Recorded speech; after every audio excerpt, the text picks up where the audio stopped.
Thank you very much. Welcome. And I'd like to graciously thank Canadian Mine Expo, Town of Timmins, for the invite and organizing such a great conference. This is our 5th year here with GFG. I'm going to talk to you today about our exploration activities both east and west of Timmins, our plans for this year, and where we've taken the assets over the last 4 or 5 years. Going for gold, gift from God, that's the acronym for GFG and how this company got its roots started. Cautionary statement, I will make forward-looking statements. I think all of us have to be optimists and explorationists if we're in this mining sector, and I'm certainly no different on that front. When we founded GFG back in 2016, we set about with a vision to consolidate major land positions in belts that have yielded world-class deposits. We migrated back to Timmins from our roots in the US in 2017 and 18, and we've built a very large land position in the Timmins belt over the last 4 years. Most of our team came out of Claude Resources. We're operators, we're explorers, we've built mines, sold mines, quite transaction-oriented. That's our roots. We're based in Saskatoon. We also have an office here present in Timmins. We're looking for world-class systems, and that's why we came to jurisdictions like Timmins and working on belts like we're present in the US, where we're focused as well. And like the intro said here, we're trying to be disruptive. We're trying to look for different exploration protocol. We're looking deep undercover. We're looking for the next relevant sized gold system in Timmins, and I believe there's many to be found here. And I think they'll be found in non-conventional rocks, and they'll be found under significant cover. And that's really about where we set our strategy. Before I go into some of the details around the plans, the business, we're about a 25 million market cap company. We would trade on the TSX under the ticker GFG and also on the OTC in the US. We've recently completed a financing and have just under $5 million in the bank, so reasonably well financed. We have very strong supporters amongst the likes of Alamos Gold, the Lundin family, and a number of other institutions. And as I said on the right, the team, this is a bunch of ex-Claude Resources people from Saskatchewan. I will point out we've recently added a new VP Exploration, Anders Carlson. He's not here this week, but he will be spending much more time out here this summer. And I'd also like to acknowledge some of our team here in Timmins, Monica Oosterman, Connor Kelty, Riley and Sarah, some of the geotechs that work for us, and our partners at IEP that have done a very significant deal with us out east. When I think about the exploration sector and the cycle, we want to look and think long term. This is a 30-year graph of exploration trends and what it's yielded for gold. Ultimately, the way to look at this graph, the yellow is how much we spent, or sorry, the red is how much we spent, and the yellow is how much we found. And there's a curve that's declining to the right, which means we're finding fewer deposits. Those that we're finding are generally less economic. So the discovery cost is moving one direction up. When I look at this, I say we have to do things differently. We have to look for how do we find these deposits on the right that are yet to be found and located.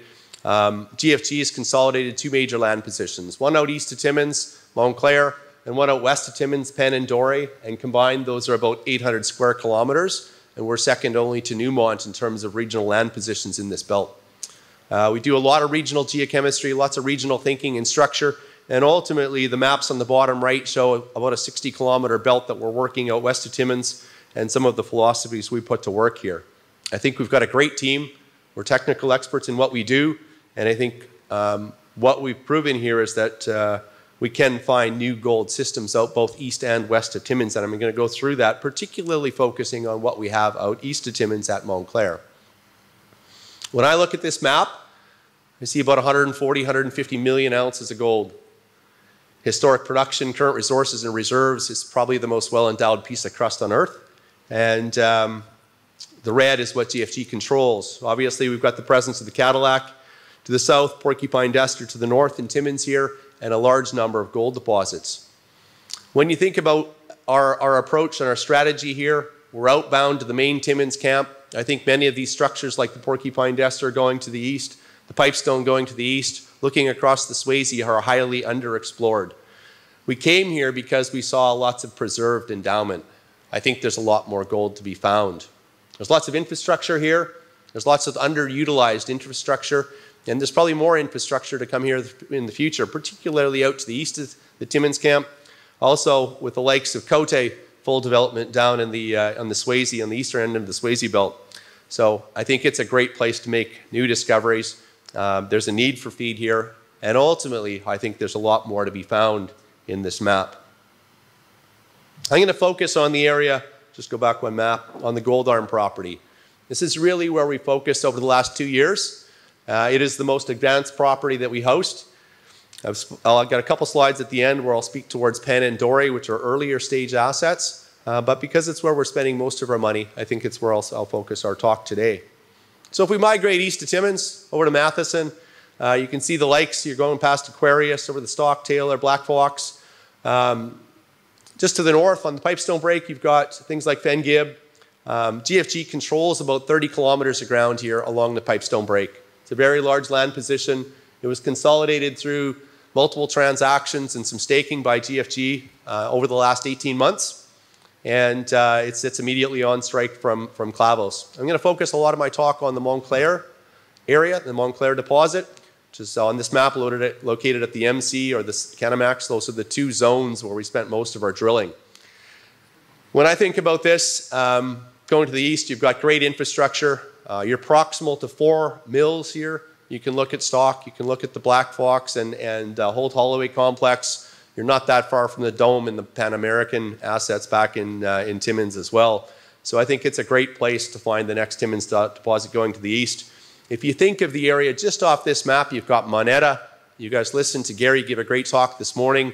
Very, very significant mine in development, and I think that's the next piece of infrastructure you'll see coming into this camp.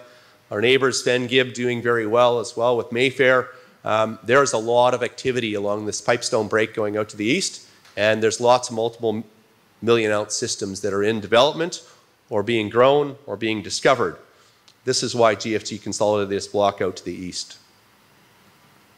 Oh, wrong direction. So when we started with Montclerg, it's about a 10-kilometer strike. This first transaction we did with IEP, there's about 120 holes in this map, largely drilled pre-1965. They're really the gray dots on this map and some of the assays we showed. And what we saw was a good-looking gold system that had high-grade gold potential, had bulk tonnage potential, and most of it had not been sampled in continuity, and it certainly hadn't been tested to depth. And where it had been tested and sampled continuously, it yielded some very good results. What you see from a geological point of view, the southern portion of this map is the Porcupine sediments. The line going across would be the Pipestone break. Going to the north, you're in Kidd Monroe stratigraphy, the same rocks that host, obviously, the Kidd deposit. Two trends here. One is the Montclerg system. It sits about 1 kilometer north of the Pipestone break. And then there's the Skanderbeg system, which sits immediately on the break. Two gold systems, these northeast trending structures that are obviously playing some control in the plumbing and the intrusions being in place. Clavos would sit just off the map here to the left or to the west.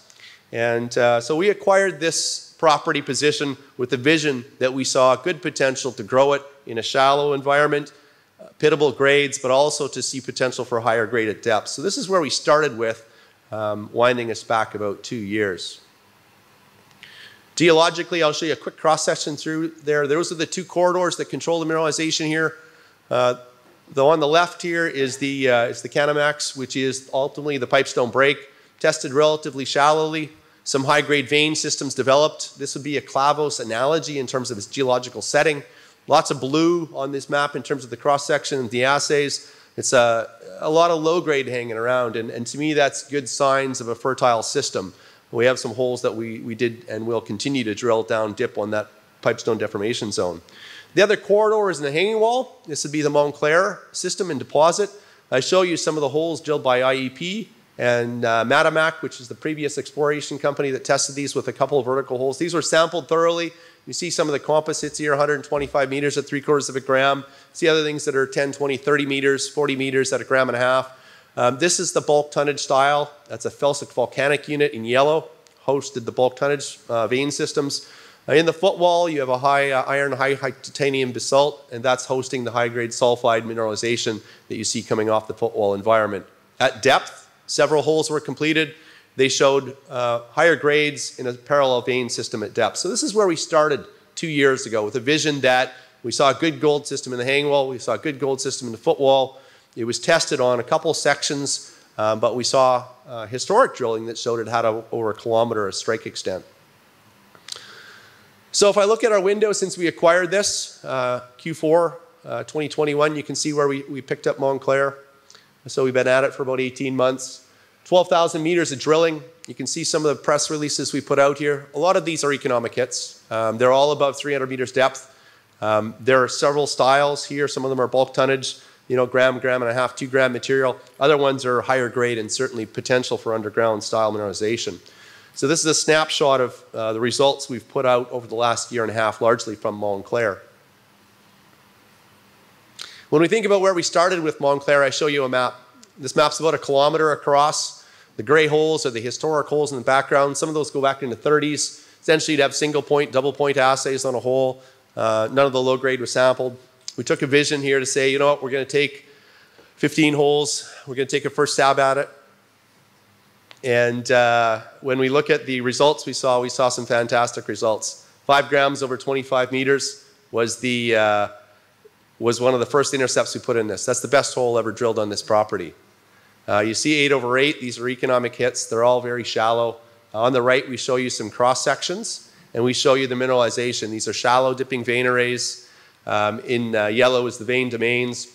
You can see some of the high-grade hits there as well. So we've built the solids off here. This is all what we started in the first drill program back in 2021, published in early 2022. We continued with another program that was quite aggressive in 2022. This was a 2-phase program. We drilled about 9,000 meters. We focused the property into the M.Sc Central panel, M.Sc West, and the M.Sc East. So we broke this down into 3 perspective panels. I show you some of the geology on the right here. We show you the vein systems and the grade continuity. We're seeing very good grade continuity. You can see 2, 3, 4, 5, 6 grams. This had broad bulk mineable intercepts in some of the drilling and was quite focused in this M.Sc Central panel. As we stepped back here later last year, we completed another phase of drilling, late 2022.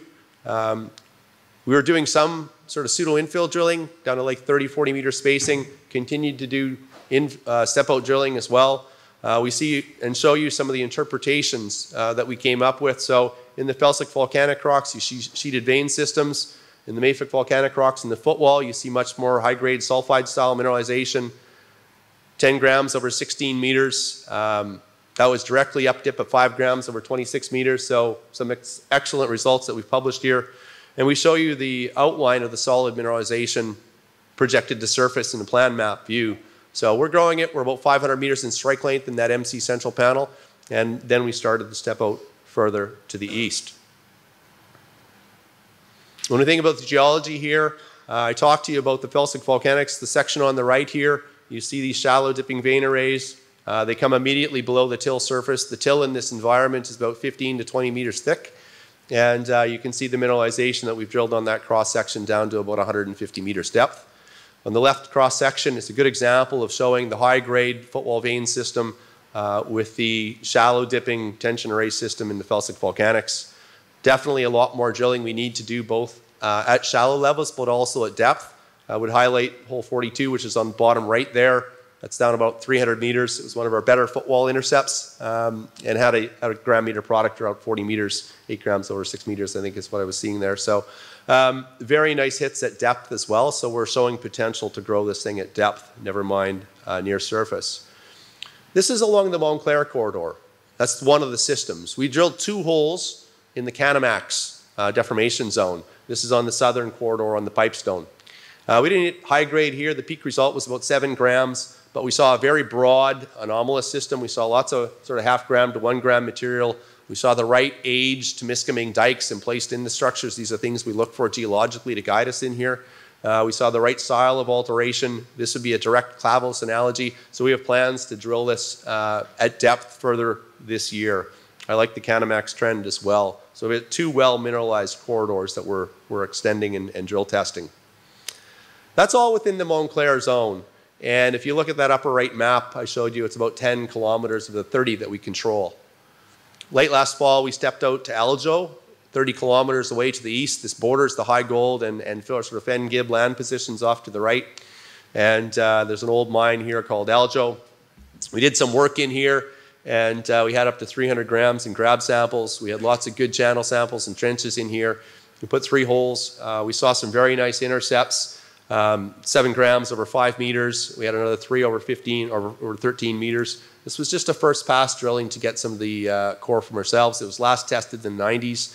I like this area. It's a really good looking vein system. I think we continue to grow this, and it's an example of what we can find outside of Montclerg across our major land position.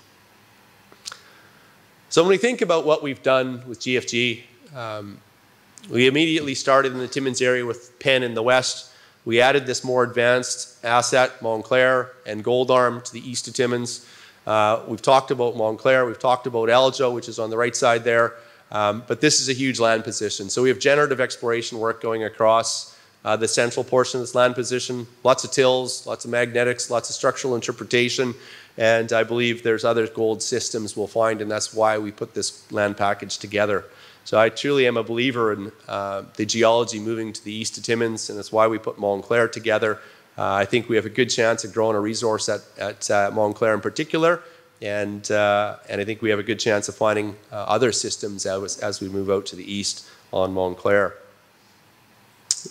When we think about what we're going to spend this year, spend around $3 million in the ground, drilling at 12,000 meters, most of that focused at Montclerg, but also some testing some regional targets. We're getting to our pre-resource stage where we're building geological and solid and structural models to understand the size and scale of what we're outlining, and building the pipeline of the next targets that we will test after Montclerg and Aljo. That's driven by sonic drilling, prospecting, till sampling, data compilation, and all the various things that we'll do with GFG to build the next target pipeline as well. Got a couple slides here on Penn. Actually, I don't. I thought they were in here. Penn is the project out to the west of us. We spent 3 years exploring there. I really think there's great potential to find another system on Penn. We've deprioritized it in terms of our burn for this year. I do think you'll see us come back and do more work moving forward in 2024 on Penn and Dore as well out to the west. So I think we've amassed a very large land position both east and west of Timmins. Right now we're focused on Montclerg to the east, but I would expect us to have a more balanced approach to our budgeting as we move into 2024. With that, I'll wrap up and take any questions you may have.